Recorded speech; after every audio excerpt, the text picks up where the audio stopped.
Welcome back. I'm Michael Smith, editor of the Galveston County Daily News.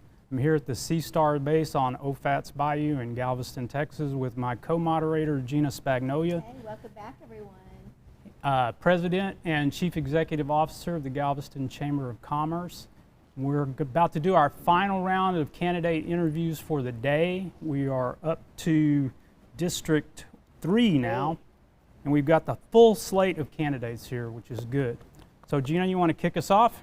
Well, thank you all for taking time to be here. And for those of you that had joined us this morning with the mayoral and then going through 1 and 2, I know it's been an exciting day for you, and it's just getting better. And I just wanted to say I just felt so great that there's so many just really great candidates with the heart to do the best for this city. And I invite you to stay tuned, stay with us for the next hour and get to know these candidates a little better. We like this format. It's much more casual format than you typically see with the live events. And so stay with us. Thank you. And thank you all so much. We know you've got so many things before you, but thanks for taking time for being here. Do you want me to start off with our 2 minutes each candidate, and we would like for you to just give your opening statement and platform and whatever you want to say. All right, thank you, Gina. And thanks to the Chamber of Commerce for having us here today, and thanks to the Galveston County Daily News for sponsoring this event, and thanks to the Sea Star Base for inviting us into this wonderful facility. As I was telling Michael and Gina, I'd never been here before, and it is really a gorgeous facility. So we're really happy to be here, and thanks to my opponents for coming out to make this a full slate of candidates today. I'm David Collins. I am your District 3 City Council representative. I have been that for the last 2.5 years now because of the delayed election.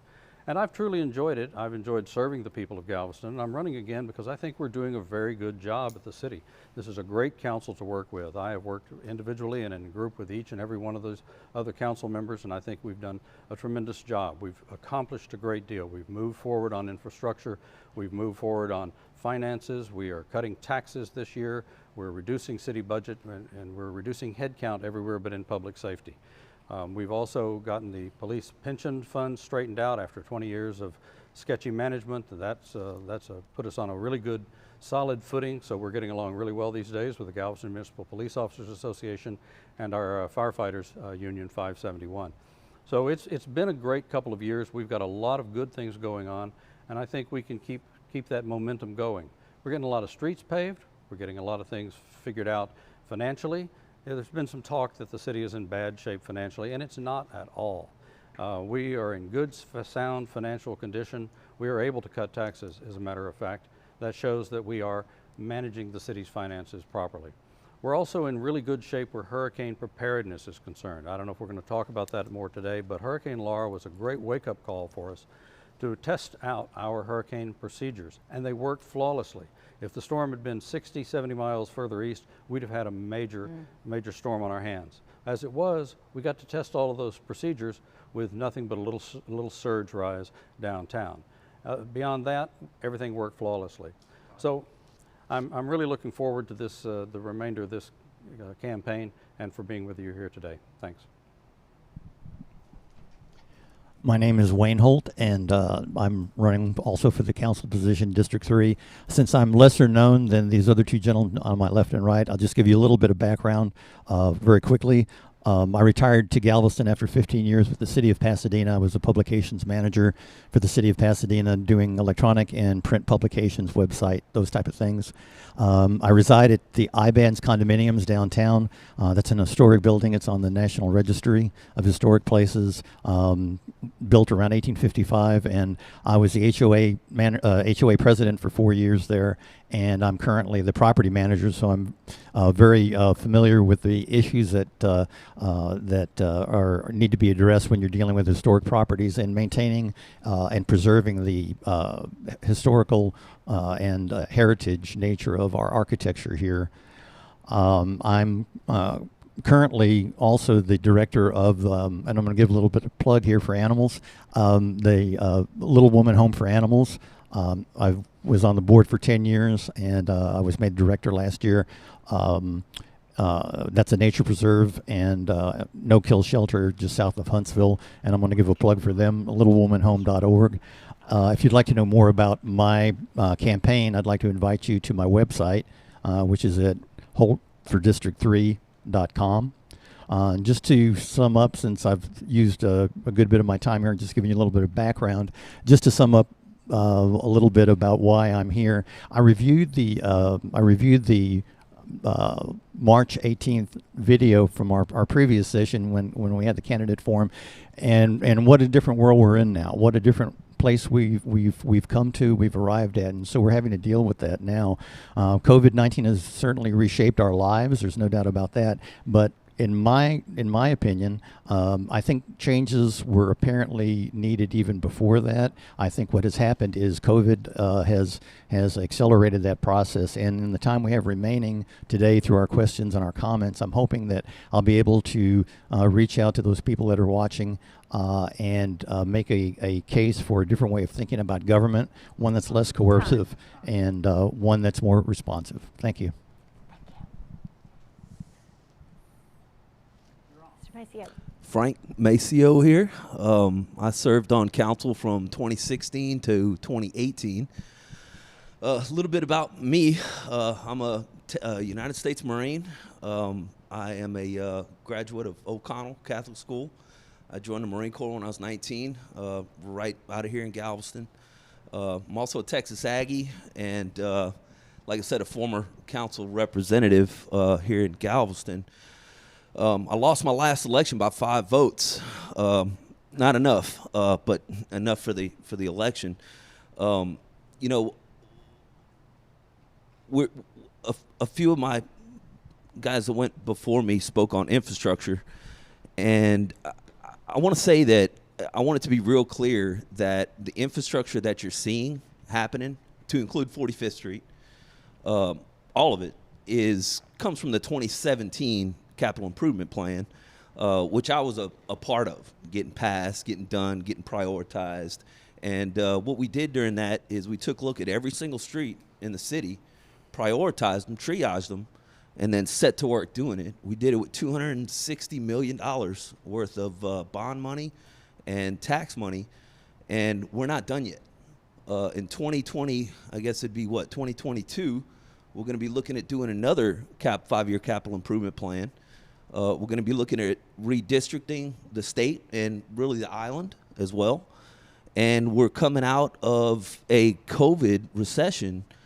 And if you look at me, as opposed to the other two guys, I mean, you know, I'm running for change, guys. I'm running for change. I'm running to start incentivizing what we need here on the island to live here on the island.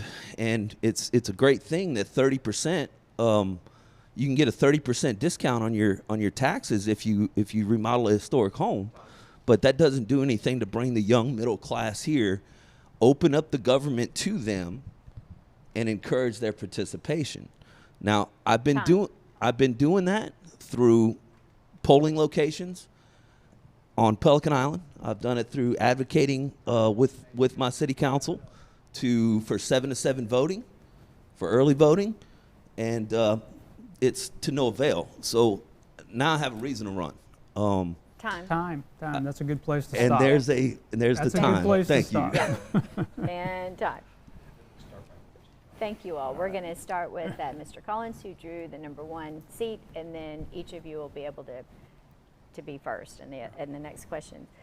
Mr. Collins, how would you describe your district to our viewers? And after your term, should you be reelected and the 2.5 years that you've served, what does success look like for your district? If you could describe it, and then how do you look back and say, you know, I did well. This is success. District 3 is the city east of 25th Street, north of Broadway, but it also includes Pelican Island and the east end of the island, and oddly, because of the way census tracts are set up, wraps around and comes back down the face of the seawall, so that the pleasure pier is actually also in District 3. But A&M is in District 3, as is downtown, as is UTMB. So it's a very diverse district. It's also the beating heart of our commercial district. And I think one of the things that we've done is focus more on improvements downtown.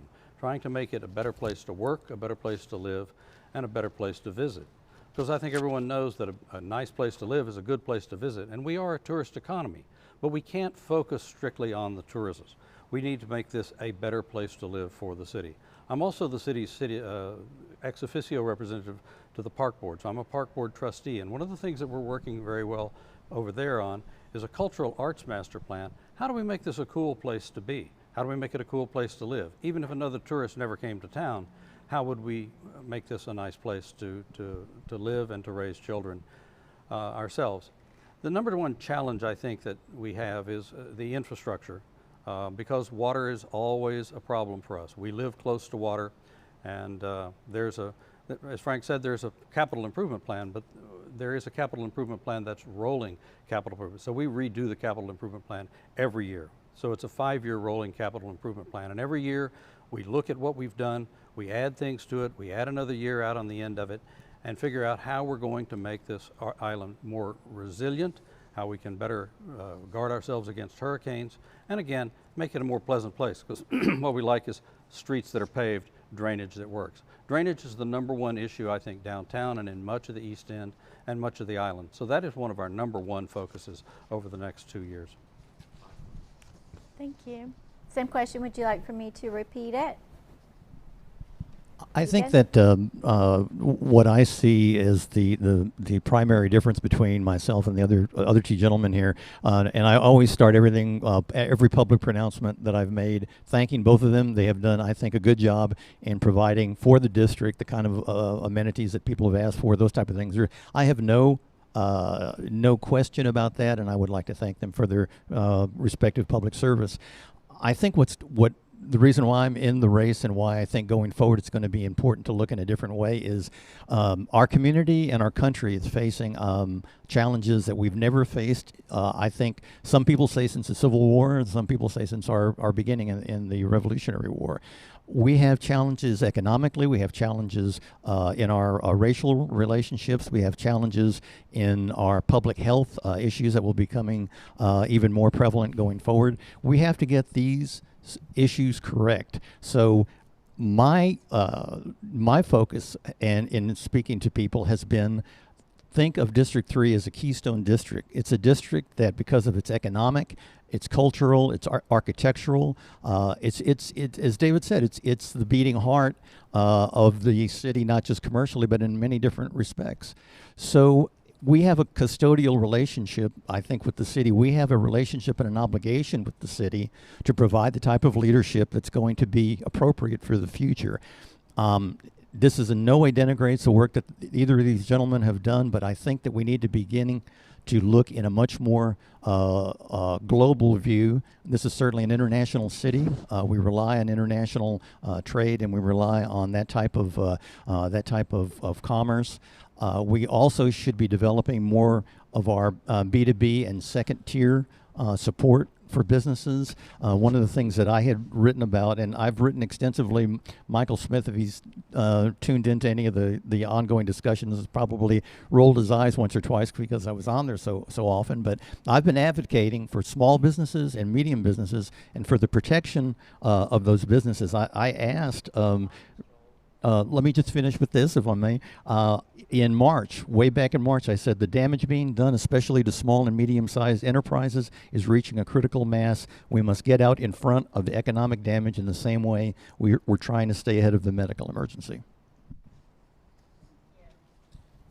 Mr. Maceo, how would you describe your district, and what is the one thing that success would look like, looking back in another couple of years that you said, well done, I did what I set out to do. So describe it and how you see your district. Well, I think you can measure success simply by looking at, well, one of the biggest accomplishments of my 2 years, one of my biggest accomplishments of my 2 years on council was that 2017 capital improvement plan.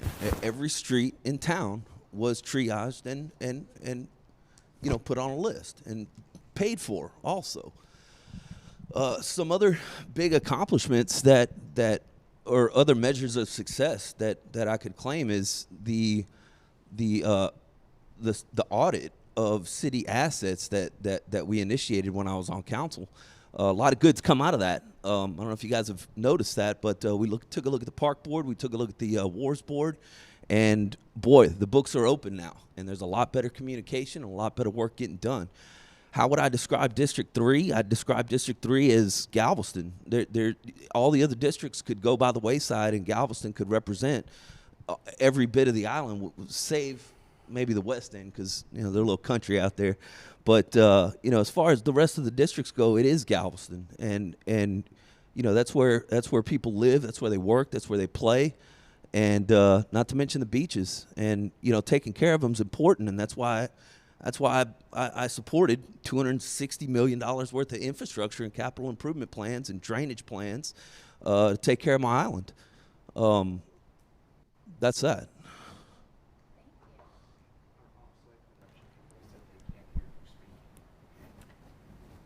They're saying that they can't hear me speaking. Pick it up, Gina. Okay. Who's next? Can y'all hear me? I hope you can. All right, you're next with your question. And Who's the target? Mr. Who's the Holt. next target? This way. Mr. Holt. Okay, we'll start with one I've lobbed at basically everybody. What do you think of the property tax rate? And if you think it's too high, what would you propose to, where would you propose to make cuts? And which programs, services, people, how would you do it?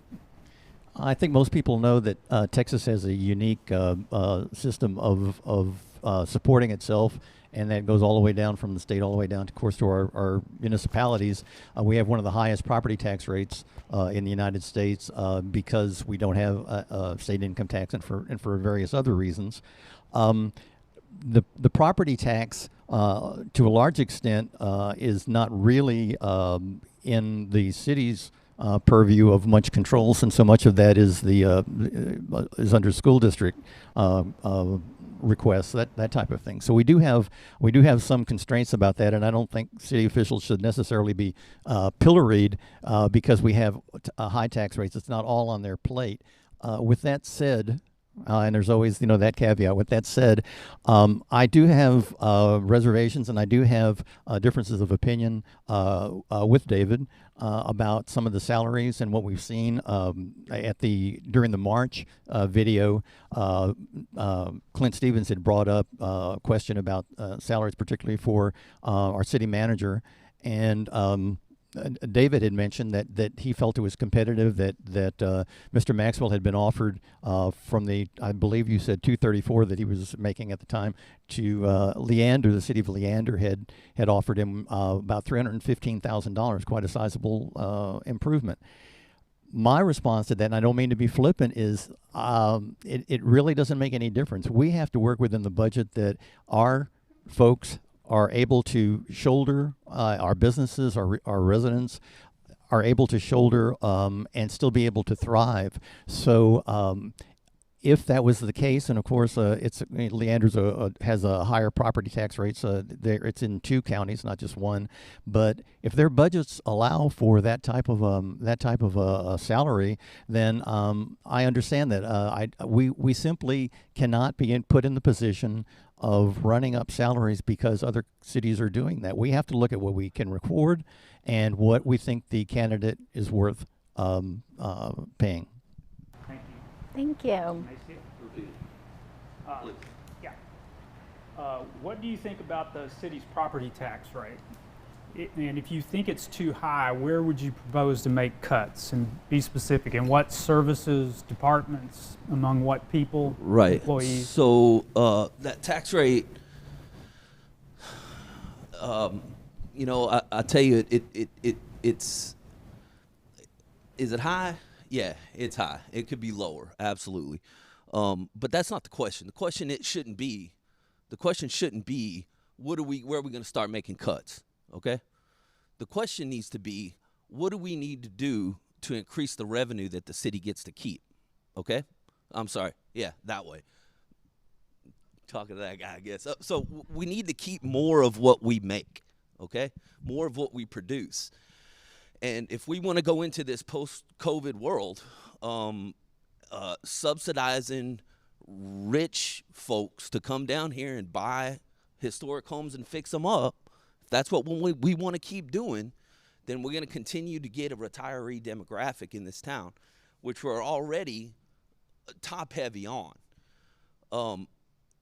If we start looking at how we're going to prioritize what we incentivize or what we subsidize, whatever way you want to look at it, and we start figuring out ways to subsidize or incentivize middle class, working class families to live here, like our fire, our police, hell, state workers, county workers, if we start incentivizing those people to live here with the same gusto that we incentivize historic preservation, we might have a young middle class here in Galveston.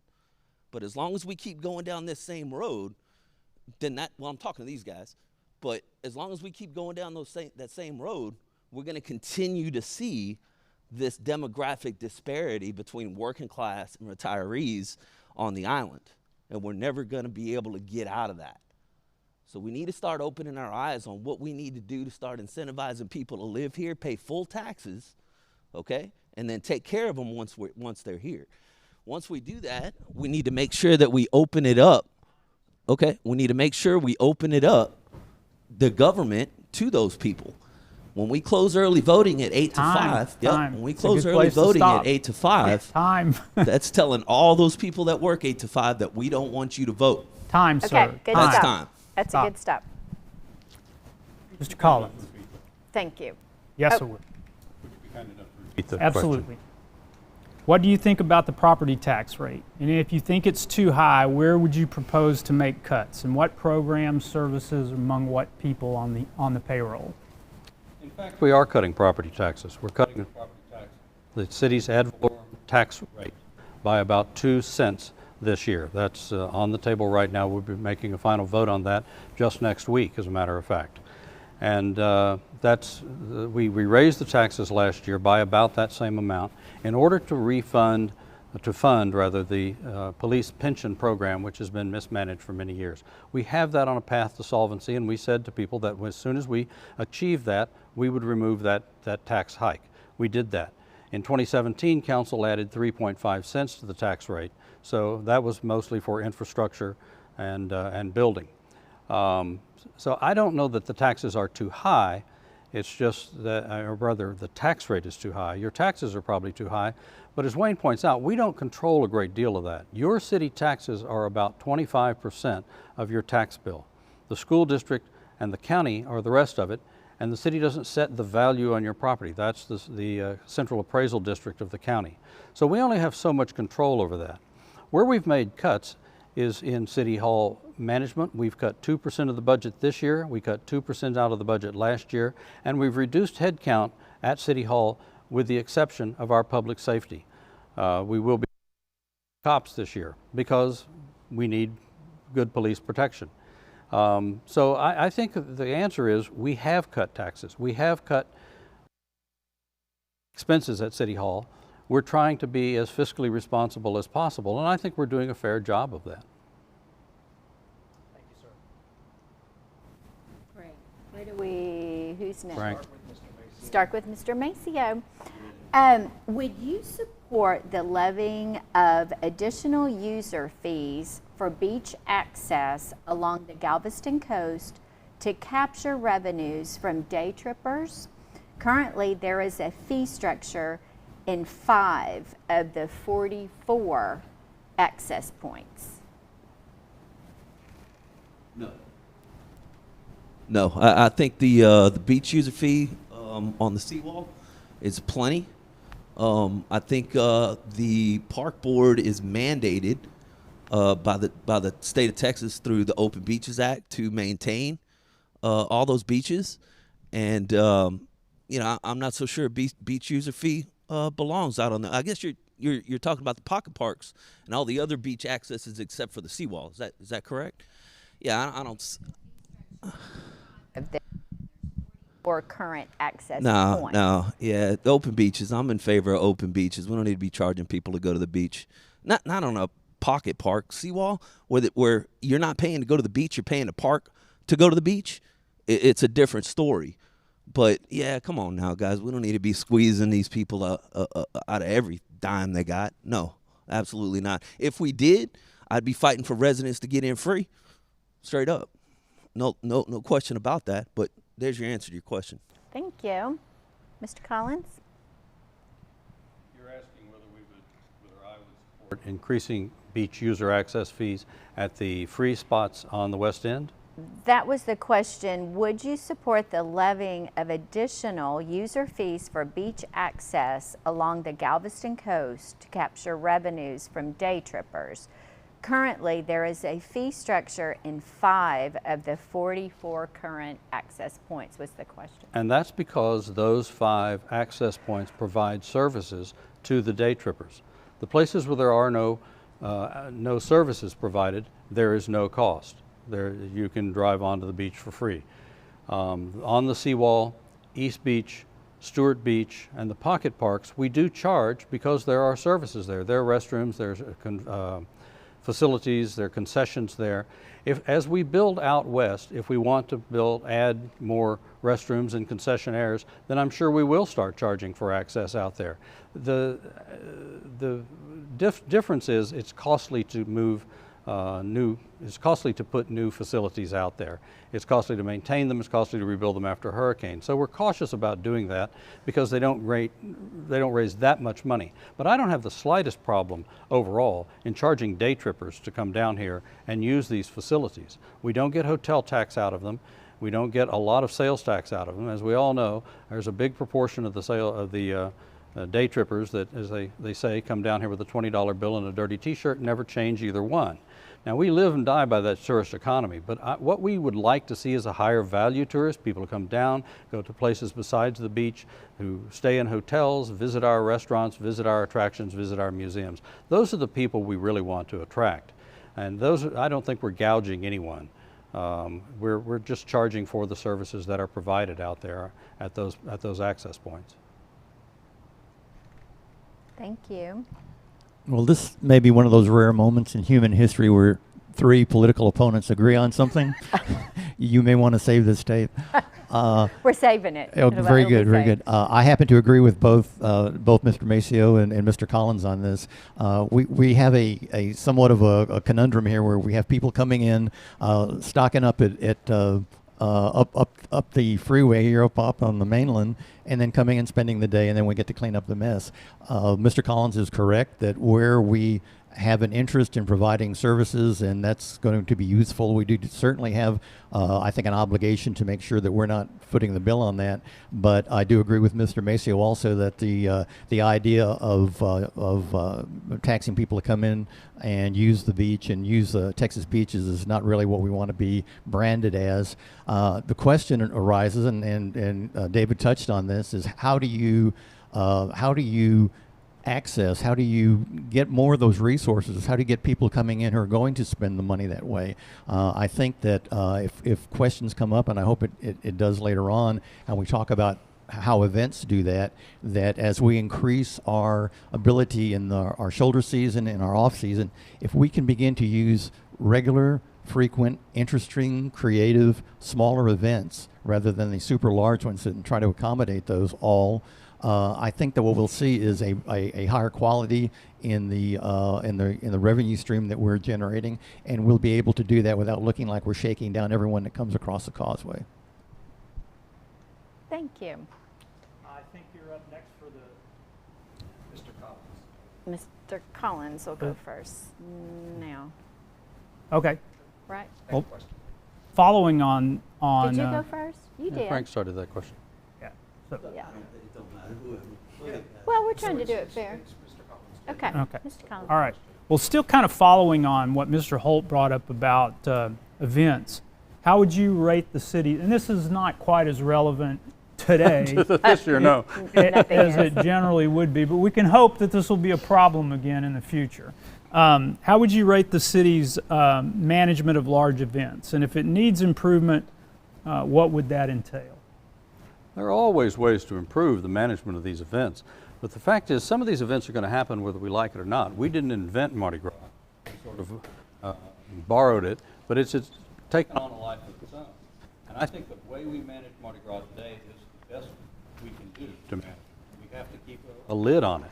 If we have 150,000 people coming down here to party, the best thing we can do is charge them for it, gate it, and try to control it. Anyone who was here in 2010, 2011 will tell you that it was a zoo down there. The residents and the business owners downtown wanted it gated, wanted people wanted. They wanted the more control of it.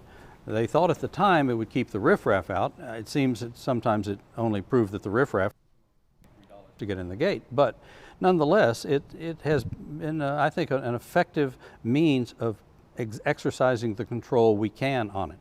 Biker rally is something else. Biker rally, it's a blessing and a curse. The biker rally in a good year brings $115 million worth of economic activity to the island over the course of 4 or 5 days.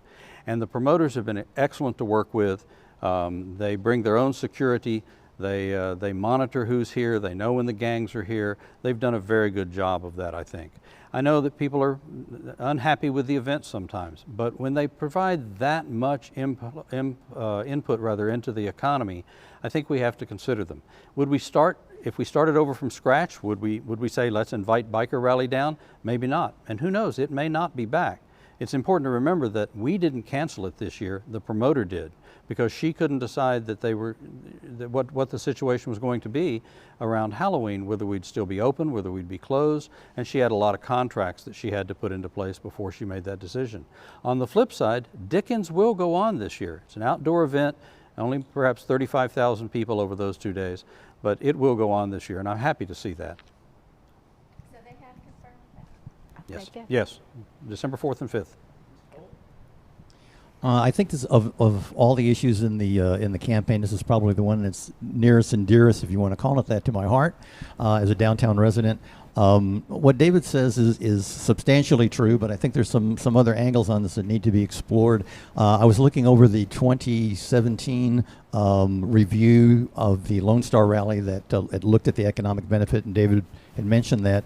And I think one thing we should keep in mind when we hear these large numbers bandied around, we need to look at some of the bases. And for instance, the hotel and occupancy tax, if we want to zero in on that, the hotel and occupancy tax receipts for Thursday through Saturday was shown as $302,000. The average for November is $164,000. So we're talking about $138,000 in difference that this rally in the 2016 rally made to the city. What we want to look at is the whole cost to the city, not just what we're bringing in, but what we're doing as far as businesses that close. I know several businesses that close. I know people in my building that leave the island. I believe David even mentioned that in March about people leaving the island. There are examples, and more than a few, that show we need to rethink how we do events. And my preference would be that taking some of the very creative people at the Convention and Visitors Bureau over there, and put them on a project of developing small events year-round, shoulder, cold weather, those type of events that are going to bring out people in smaller numbers, a consistent stream of revenue during the year. I'm not in favor, as this report said, to build more hotel rooms so that we can put in another 500,000 people, and then have our hoteliers, our short-term rental folks, have them scramble for the rest of the year for revenue. Let's leave them as they are. Let's have smaller scaled, human-sized events that have a better branding for the city of Galveston. Thank you, Mr. Holt. Thank you. You want to hear it again? All right, sir. How would you rate the city's management of large events? And if you think it needs improvement, what would that improvement entail? How can we do it better if we need to?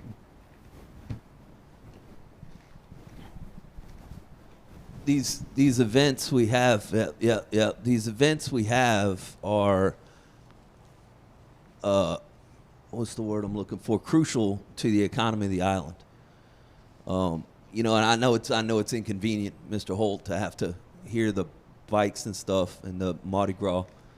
But bottom line is, guys, this is a tourist community, and we that work here and try to make it here, we only get about 2.5 months, if 6 weeks, to do it in the summer. Okay, these events, man, they make it to where we can pay our rent and our light bill, and we can eat. And if it's a little bit loud, man, you just gotta put some earplugs in for the weekend. Seriously. You know, what would I do different?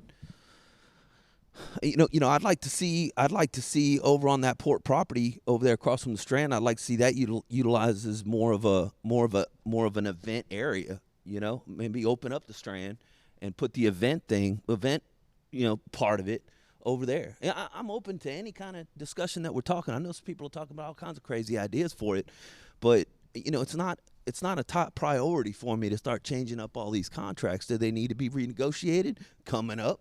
Yeah. They do, and I'll be at that table to do it. But you know, once we get all the stakeholders in, yeah, we can have that discussion. But right now, I don't foresee any big changes to Mardi Gras Biker Rally whatsoever.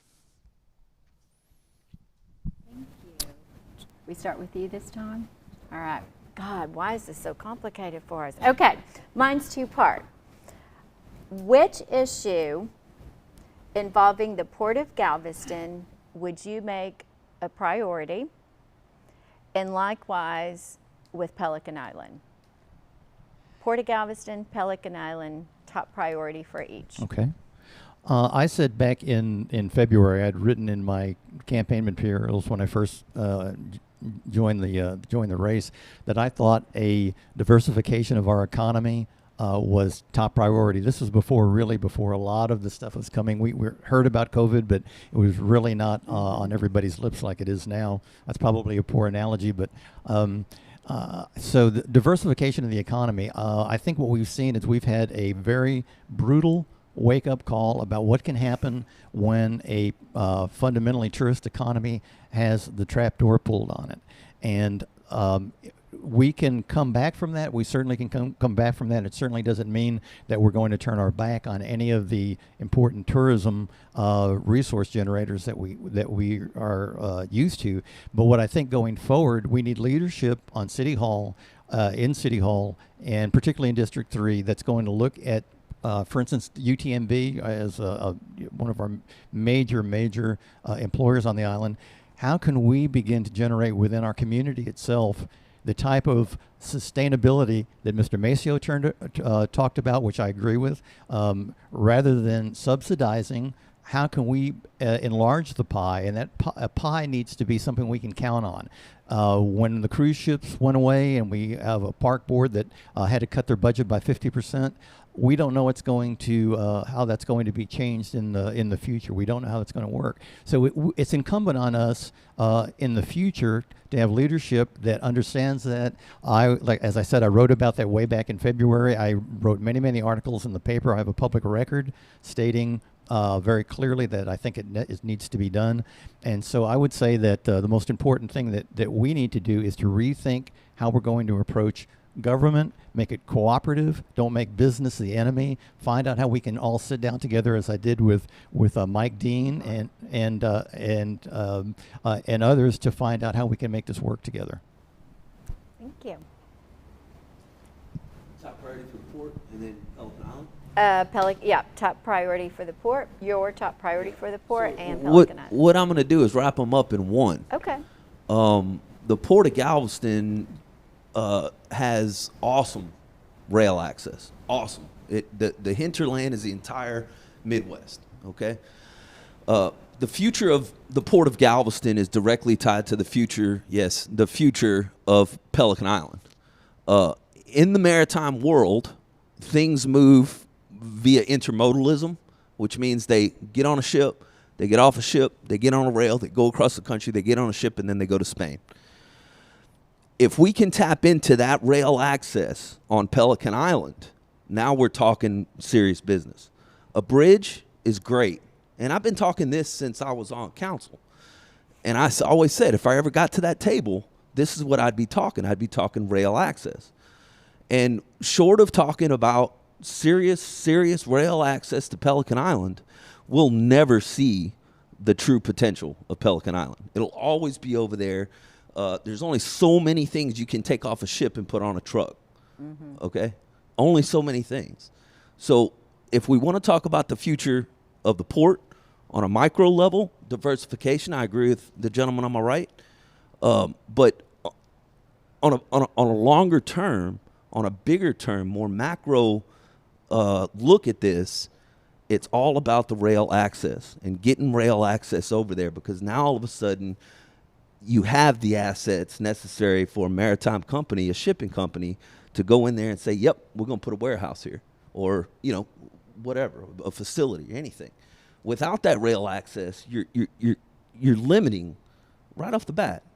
You know, 80% of the goods that transfer, 90% of the goods that transfer overseas. So I think it's short-sighted, and I would go as far as to say it's foolish to talk about a bridge to Pelican Island and not talk about rail access to Pelican Island. Thank you. Mr. Collins?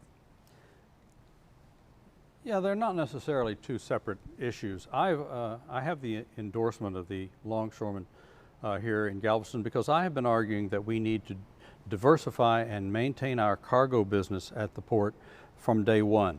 I argued long ago that it would only take one terrorist incident to cut the cruise ship business in half. Who knew that terrorist was going to come in the form of a coronavirus? We've seen exactly what our port is worth without the cruise industry. So we need to maintain cargo over here. And that's a top priority, and I think that's being looked at much more seriously now. It's a much hotter topic than it was, say, a year ago. As far as Pelican Island is concerned, the problem is and always has been the cost of that bridge. We know the bridge that's out there today is not good for more than 10 years. And at the end of 10 years, if we don't fix it, change it, to build a new one, there won't be anything but college students using that bridge. There certainly won't be trucks on it. The rail bridge is a great idea, except it would probably cost $250 to $300 million. And right this second, we're struggling to come up with the $91 million it will take to build just a highway bridge across there.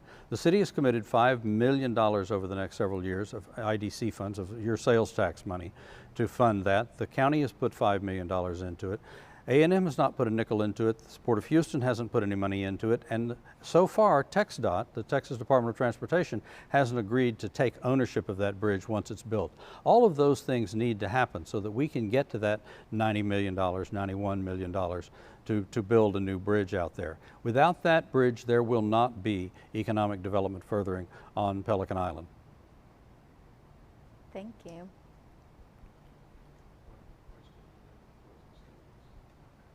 I think this is our final question, and then we'll close. And I think Mr. Collins, you're it. Is it me? I thought it was Frank. I think it's Frank. Mr. Maceo? Maceo. All right. About the time we get done with this, I'll figure out how it works. So I think it's you. So what to close on here? Give me 1 second. Give me a good one. All right. Do you support the construction of a ring levee or similar structure that the U.S. Army Corps of Engineers says is essential to the function of the coastal spine? And if not that, what are you willing to support to make Galveston more resilient to hurricane, storm threats, and sea level rise? I think I said this during the interviews. I guess it was in March or whatever. This question keeps coming up, and while it's a fun topic to discuss and think about and theorize on, and marry yourself to, I don't think anybody. I'm going to be an old man before that thing ever gets funded, much less built. What can we do as an island to encourage that? I think we need to be working with our federal, representatives, our state representatives. I think we need to. I don't know. Bottom line is, guys, it's a federal project in the city of Galveston. Short of saying, hey, we've got this little bit of, we don't want it to go over here, we don't want it to go over there, there's nothing we could do about it, guys. Okay, so that's really not the question I'd like to end on. But yeah, that's, now what can we do to battle the storm surge? Well, I'll tell you what we can do. We can write an ordinance tomorrow, okay, that incentivizes people. Once again, I'm going to use that word, incentivize, that incentivizes people to raise their homes 18 inches above floodplain, above base flood. Simple as that. If we can give people 35% off their taxes for historic preservation, we can give people the incentive, the tax incentives to raise their homes. And what we can do, just like our forefathers in my forefathers in 4 mothers, I should say, in 1900, what we can do is we can raise the entire island our own without the help of the federal government and without the help of the state government. And we can go in there with one little ordinance and we can start incentivizing people to raise their homes. And what that'll do over time is people will raise their homes. They will take advantage of that. In the East End, in the urban neighborhoods over here, I think you're already seeing it. It's just a matter of, are we incentivizing people to do it? No, is the question. So it's time we start looking at ideas to get people to live here, to make it easy for them once they live here, and to open up the government to the people that live here. That's all I got. Thank you. Very good. The answer is yes, we need to do something to control the water downtown, whether that's a ring levee or pump stations. However we do it, we need to do something about it. Someone once commented that the reason that ring levee itself is going to take, or not the ring levee, but the Ike Dike is going to take 30 years, it'll be 15 years of engineering and 15 years of litigation before we get around to actually doing something. So in the meantime, we are taking steps. Right this second, the city is in engineering with the feds to build a pump station in the 14th Street drainage basin. We're going to be doing it out there as a test bed to be sure that we can actually close off the outfalls and pump the water out when it's higher inside than it is outside. Simple as that. We're not just building a bowl, we're building a pump system that will help evacuate the water when it gets too high outside, or rather inside, as opposed to outside. We're building that with $30 million worth of federal funds that are coming from Hurricane Harvey. There's another one of them being contemplated for further west out on North Side, another one for Saluda Drive out there on English Bayou. So we have to take steps now to control this, because it's true, it will take us another 25, 30 years, even if it's funded, to ever get around to building the Ike Dike and the ring levee that goes with it. So the point is, we're taking steps now to manage this water. And that's what we have to do. I don't think we can raise the island. I don't think we can wait for 30 years for the feds to do something. We need to take action on it today. That's why we're doing so. On my website, I have fairly extensive information about this because living downtown, of course, it affects me very directly.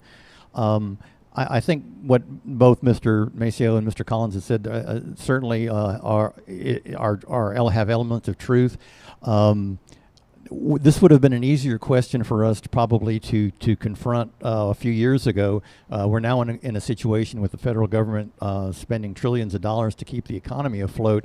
I think it's going to be a more difficult sell to get some of these things. Getting the kind of support we're going to need, it is going to be billions and billions of dollars. I personally support the ring levee, and I think that there's even variations of that are being discussed.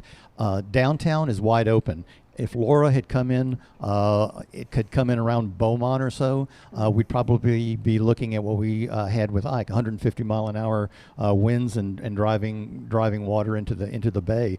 We're wide open down there. We get water in our streets when it's high tide. David knows that, and he's seen some of the elements of that, and he's gotten complaints from people about it. They're doing what they can. I think the pumping stations are certainly. I agree with that. I think that we need to be able to come to terms with what we can fiscally, and that's going to be much more constrained going forward. I don't know what really, as far as extensively raising houses, that's not going to help raising downtown, certainly. That's the beating heart of the city of Galveston.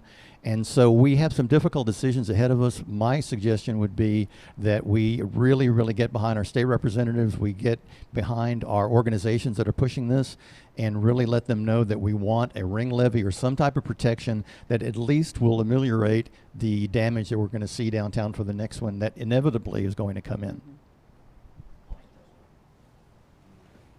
Thank you. How are we doing on time? Final closing statements from each of you. And we're starting with Mr. Collins. Back to you. Thanks once again to the Chamber of Commerce and to the Galveston County Daily News for hosting this forum. It's enjoyable. I enjoyed the one we did in the spring. It was incredibly informative, and I think this one serves the same purpose. I hope everyone goes back and looks at all of the interviews from today, especially the mayor's, this one and the mayor's forum from this morning. It was very informative. So thanks again, folks, for doing that. I'm David Collins. I am your District 3 City Council representative. I have been for about 2.5 years now because the election got delayed, and I hope to be for the next term as well.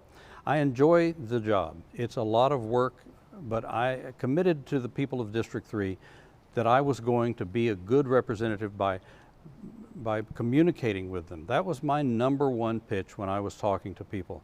I went out and talked to everybody I could. I was not well known outside the East End. I didn't have a famous family name. I wasn't the incumbent, and I wasn't well funded.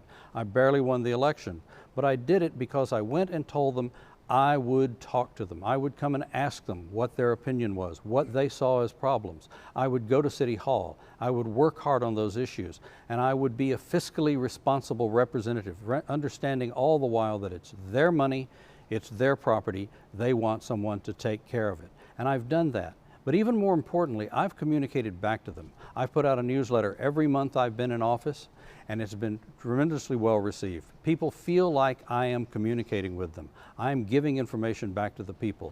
That's the first time that's ever happened in this district. And so people really appreciate that, and that's what I'm committed to continue doing, to being fiscally responsible, to communicating with people, to understand their problems, and talk back to them, let them know what's going on. So I would appreciate your continued support, and once again, thanks to the Chamber and to the newspaper for this opportunity. Again, I'll mention my name one more time, Wayne Holt. 4 years ago, the gentleman to my left would have been sitting here without any council experience. 2 years ago, the gentleman to my right would have had the same situation. So council experience is very important. As I mentioned at the beginning, I've spent 15 years in city government working with all city departments in Pasadena, so I am familiar with it. I'm not coming into this as a complete neophyte. I think that the philosophy of government is very important. I think more important than ever. This is not a political issue. This is not a personality issue. These are differences of how we govern ourselves as a free people. We're seeing, I think, in many instances, on the local level, on the national level, we're seeing a drift towards a lack of willingness to listen to others, a lack of willingness to come together to find a way to make it work for everybody. That's really what's going on. And I find it interesting that whether you're talking about crowds that are seeking racial justice, or you're talking about people that consider themselves to be American patriots that are looking for more voice in the government, we're seeking the same thing. We're seeking a return of our government. This is not about getting rid of government. It's about returning our government to us, we the people. And I firmly believe that that begins with getting everyone around a table, sitting down as I did with Mr. Flores and Mr. Dean, and finding out how can we figure out a way to make this work for us. Government has been, over the last 40 years or so, has become more and more coercive. We have emergency decrees. We have all sorts of things. Instead of going to the people and saying, how can we work out this? How can we educate you, give you the type of information you need to make the intelligent decisions that you're capable of? Instead, we come down with a heavy hammer on it. What I would like to see is a change in that. And I want to say, as I wrap up here, Mr. Collins is right. Communication is extremely important. This has been very difficult in this campaign, obviously, because you can't go door to door and knock on people's door and have the type of meetings that were familiar to us. If you'll go to my website, holdfordistrict3.com, you'll see that I have proposed expanding applications, the applications we have on our phones, so that people can people can attend meetings, people can have a voice in the democracy and in our representative government. Let's use the technology that we have as opposed to just doing it the old ways. Thank you. Thank y'all again. I'm not going to waste too much time thanking everybody, but I did want to take note of what the previous two speakers have said. Sounds like Mr. Collins' closing statement has to do with accessibility, and Mr. Holt's closing statement revolves around returning the government to the people. Well, here's how we're going to do it, okay? Here's how we're going to do it. And I agree with all that 100%. Now, the question is, have you been thinking about how you're going to do it? Here's how we're going to do it. I have. Here's how we're going to do it. First thing we're going to do, day one, is we're going to write an ordinance that's going to extend the hours of early voting for municipal elections from 8 to 5 to 7 to 7. State elections do it. County elections do it. Federal elections do it. City of Galveston doesn't. That's nonsense. You want to talk about expanding access to the democratic process, gentlemen? Do that, and what you'll see is you'll start seeing participation. That's number one, 7 to 7 voting. Number two, when we hold city council meetings, the workshop at 9 and then the city council meeting at 1:15, we're doing, it may sound contrary, but we're not doing business in the light of day. And Mayor Yarbrough always taught me, do business in the light of day. We're going to be moving city council meetings to 5:15 p.m. That's just all there is to it. So when people get off of work, they can flip channel 16 on, take a look at what's going on, and if they feel like they need to come down and talk to council, they don't have to take off of work. They don't have to skip school. They don't have to do anything to sacrifice to reach their government. So when we do those two things, what you're going to find is you're going to find participation in government. And I think this is a problem going from the top down, okay, all the way to the presidency, all the way down to a city council race. The more people we have participating in the democratic process, the better and more moderate we'll be. You can't do that with 8 to 5 voting. You can't do it. You can't do it holding meetings at 1:00 p.m. You have to extend the government to the people. And that's what I'm going to bring to Galveston once I'm back on city council. And we're going to open up this government, and we're going to do business right in the light of day. Very well. Thank you. Thank you. Well done, gentlemen. And all the people in the room applauding. Thank you again for your time. Thanks so much for joining us. We asked you to share these videos, you know, as we were sitting here, and I've enjoyed this day so much. I've enjoyed moderating with you. It's been a very good day. As I was thinking about your district, I live in District 6, but I was sitting there and I loved our question about describing it. Wow, do you have a district? With UTMB and the port and Pelican Island and the heart and the district. I mean, what an honor to serve any of our districts on this fine island, but wow, that's a powerhouse. They're an important district. Thank you. Thank you, Michael, the Daily News. Thank you. I was glad to be here. It was we hope that you enjoyed it. Share it. These will be saved on our website, on your website, YouTube videos. Thank you so much, our videographers. We appreciate you. We'll be back tomorrow. 9 a.m. 9 a.m. to finish our district. So join us. I know you just won't be able to sleep in anticipation for District 4, 5, and 6. So thank you all so much. Thank you, guys. Thank we you. really Good night. appreciate your service. Bye. Thanks a lot, guys.